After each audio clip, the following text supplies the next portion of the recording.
Hey, welcome back to the channel. My name is Dr. D. I am the voice of the Number 2 Preparedness podcast and a professor of disaster and emergency management. Today, we need to talk about visionary leadership and why we are suffering an abject loss of that right now.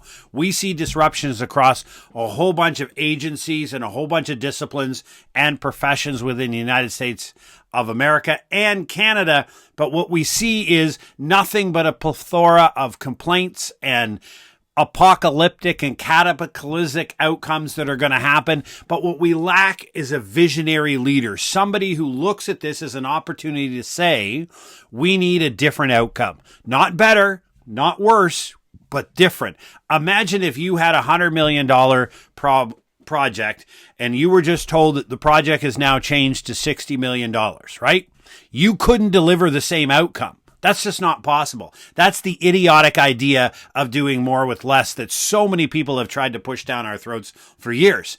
You had a $100 million program. You got a $60 million program. Guess what? You're delivering a different outcome. That's the part we're missing. Nobody is sitting back and socializing and telling the public, hey, listen, we used to do this, and now we're going to do this for you. And remember, a lot of these public policy framework outcomes have existed for 30 or 40 years and haven't changed much. Here in Canada, where I am, and in the United States of America to a lesser degree, we love incrementalism, right? We hate uncertainty. We hate bold moves. We like to tinker at the margins. We make neoclassical economists smile, right? We don't make big, bold, broad, innovative public sector policy changes. We never do it in this country because we're abhorrent. We just don't like that. We avoid change at every opportunity. We are a nation of risk-averse people.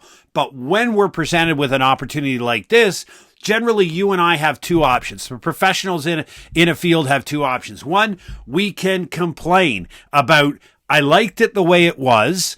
I loved the benefits the way it was. I loved the system, and now you're messing with it. And because you're messing with it, here are all the horrible things that are going to happen. Or I can say, hey, I don't make the decisions. Somebody else has decided my $100 million industry is now a $60 million industry.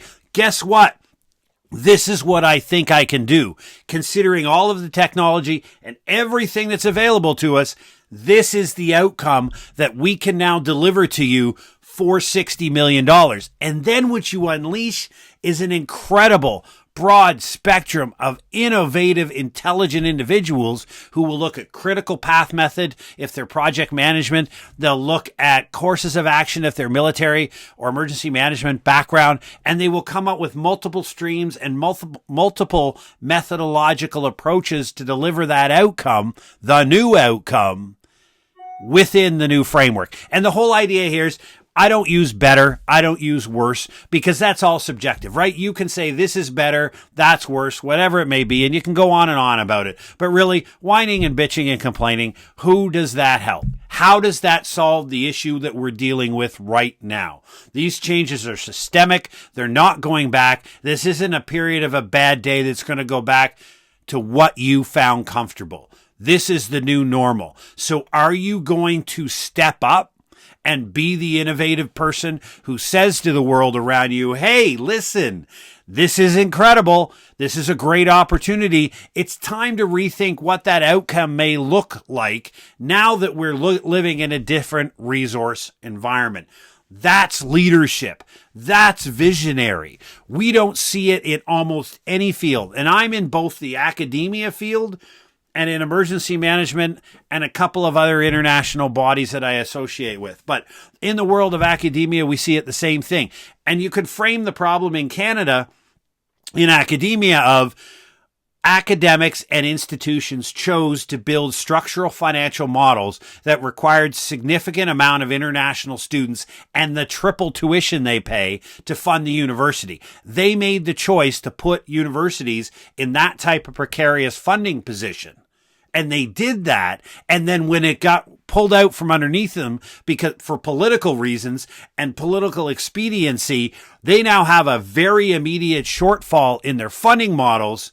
And what do? Where's the innovation? Where are the new ideas? Where are the strategies to come up with a new set of outcomes to deliver graduate and undergraduate education to Canadians?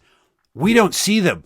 But what we do see is a whole slew of peer-reviewed studies from all of the journals that you pay attention to talk about how this is going to lead to cataclysmic, the loss of research funding. We're going to lose all the gains that we've had.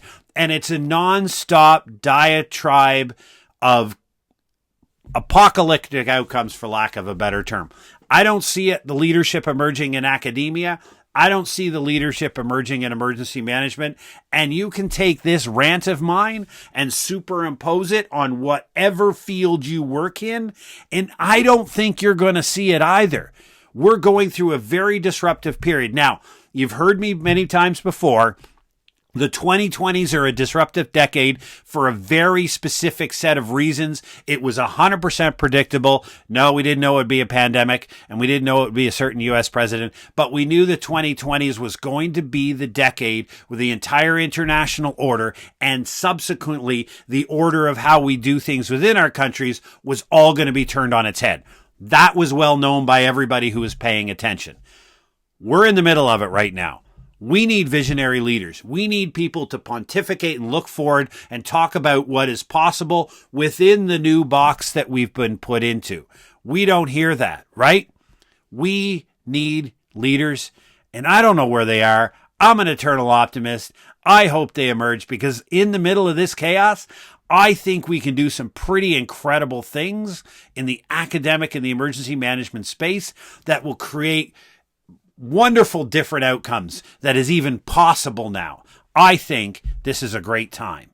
Disruptive, yeah, but it needs innovation. I'm just not sure we're up for it. What do you think?